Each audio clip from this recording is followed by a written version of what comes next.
Welcome to your first 60 days, dedicated to helping senior leaders join a new organisation and integrate with ease. I'm joined today by Rachel Ho, a senior HR leader, moving across a variety of sectors: retail, automotive, utilities. Amongst other things, Rachel and I are talking about a couple of really important leadership traits for these new leaders, including humility, curiosity, and importantly, not making any assumptions that what you've already got in your kit bag from your previous experience is appropriate for your new organisation.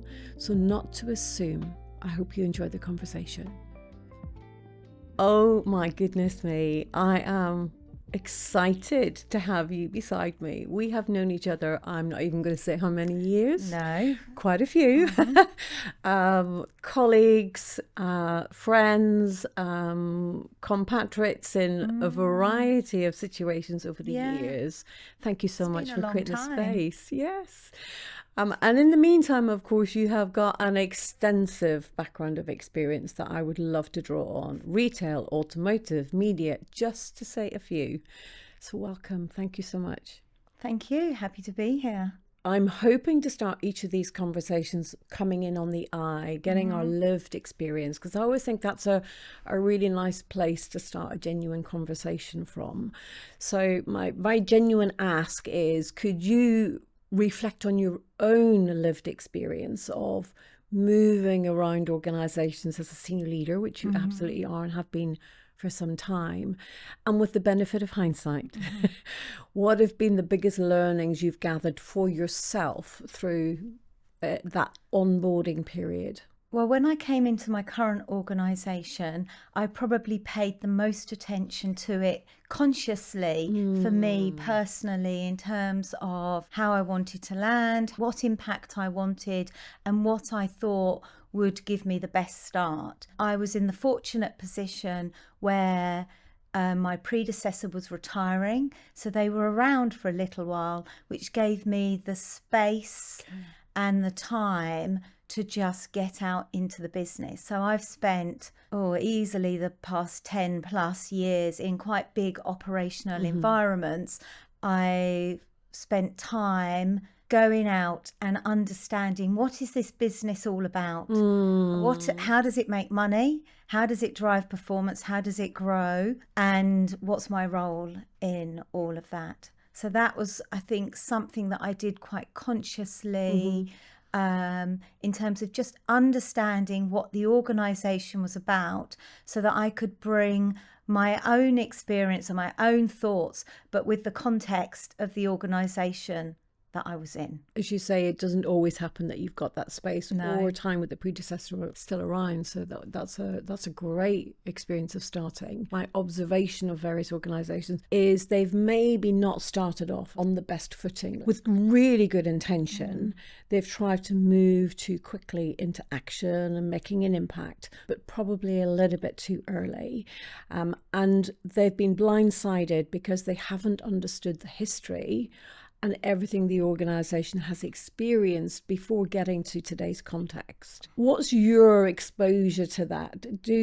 Is there more of an awareness of that? I think a really undervalued leadership trait is humility. Somebody that can ask for help, doesn't mind not knowing everything, because I think when you come into a leadership role, there is of course an expectation. The company have probably invested a lot of time, effort and money in getting you there. They may have waited for you for a long time, and so there's a big expectation on you to start getting on with the job and making a difference. I think having that skill to not jump into delivery too quickly and sense check what you're being told are the challenges and the things that you need to focus on early on. Is what you're being told the actual reality? Somebody that perhaps has a little humility will go in without thinking they have all the answers, and will recognise the part that others play in helping them understand that context, understanding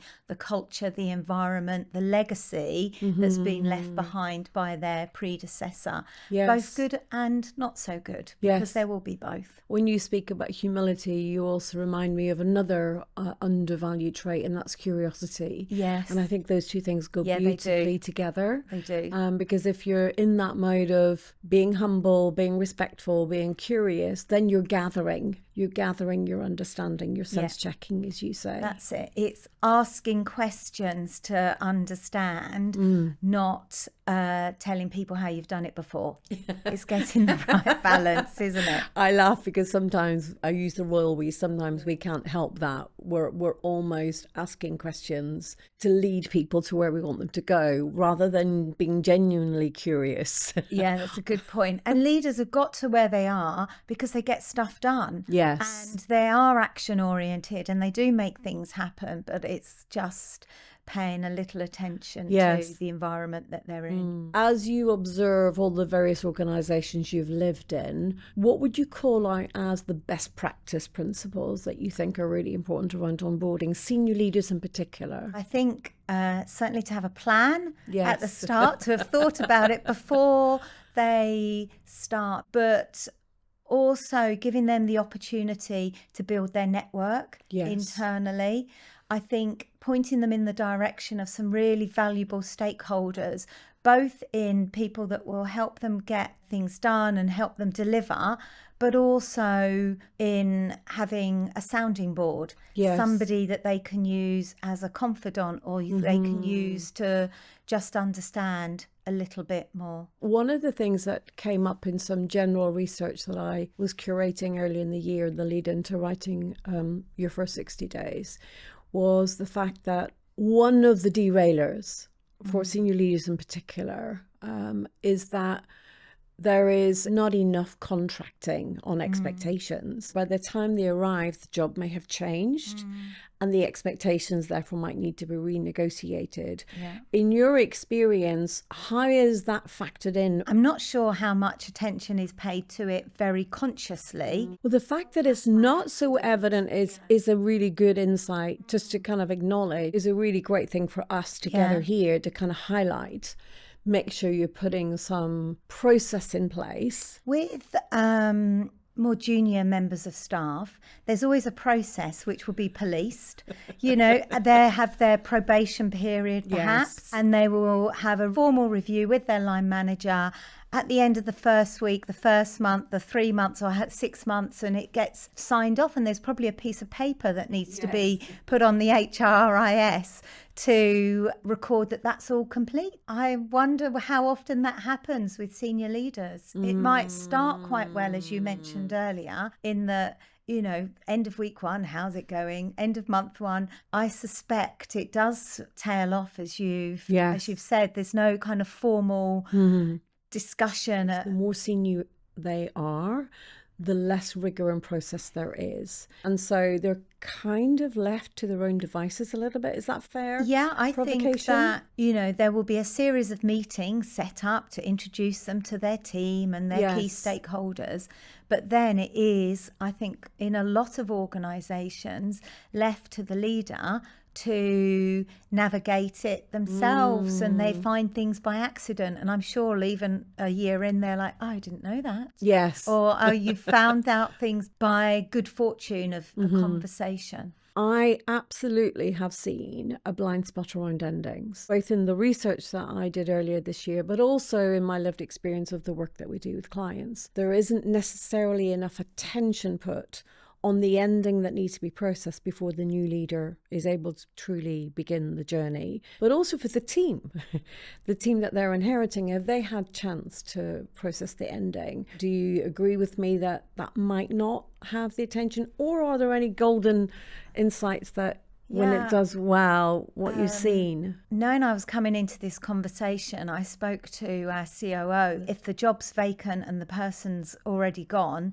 then the new leader's left to navigate it themselves, I think. And then they are left with a little bit of hearsay, rumour and gossip to Yes. understand what went wrong. Yes. One of the things that I think there's a real opportunity area here, and again, some organizations are doing it beautifully, and I think there's a leveling up potential opportunity. To your point around it happens right from the recruitment phase. I think there's a real window of opportunity between the decision to appoint Yes. and them actually starting. Agreed. And is it possible to put some support and feedback in place around what came up in the recruitment that helps that person, and do they get that information before they start? I think that probably happens more likely when there's an internal move.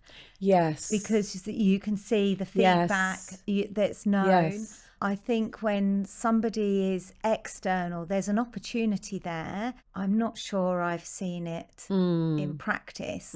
I think maybe it's about how it's positioned, because there's a focus on the positives rather than the watch outs, because you want that person to come in with a really positive mindset. So there's an opportunity there. Imagine you had a new senior leader alongside you here today. What would be the top 3 things you would say if you do nothing else to land well in our organisation? Here are my top 3 pieces of advice. What would those be? It's about understanding the whole context of the organisation, meeting the people that are facing off to our customers. Yes. And what is it that will help them be more productive and better at their role. So that might be about listening to them again, asking questions. So be curious, seek to understand, know your near-time objectives, know what you need to address quickly, but also then strategically making sure that you're clear on the longer term.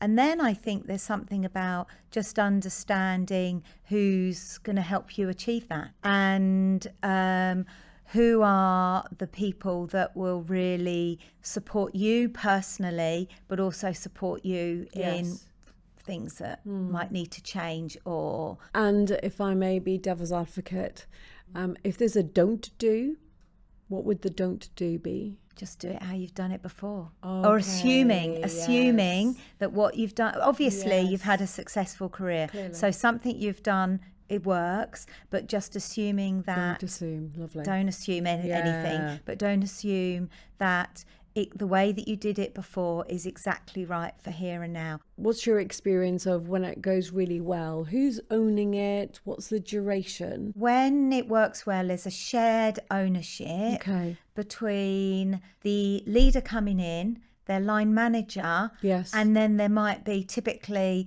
somebody from the people function, the HR function, may have some input. So there's a bit of a shared ownership, and that the line manager especially is checking in with the individual to make sure they know who to speak to, or it just helps shortcut some of the thinking that can be quite painful. And then if I just double click in there for a second, I'm asking you to draw best practice. What in your experience is the ideal duration of the onboarding, and what mechanisms, if any, would you suggest should be incorporated to keep the momentum? Yeah, I think it's recognising that most people are going to take 6 months to really understand an organisation and to be really flying. Yes. I think a strong leader will be 90% there in 3 months. But then there's acknowledging that there is that moment in time where it is, okay, this is how you're doing, and use it as an opportunity for feedback. My final question, if I may, what would be the one thing that you believe you would really like to change in your own organisation around onboarding? I think just to make sure that there is a plan. Okay. We are in contact with people, and that it starts early and that it's happening. We're very good at the network, knowing the business, meet the operation. We could make easier for people because we have lots of different systems for different things. Don't let them waste time trying to navigate it for themselves. You know, you might need to just make it easy for them. Wonderful. Rachel, thank you so much for being here. I really enjoyed our conversation. Thank you. Thank you.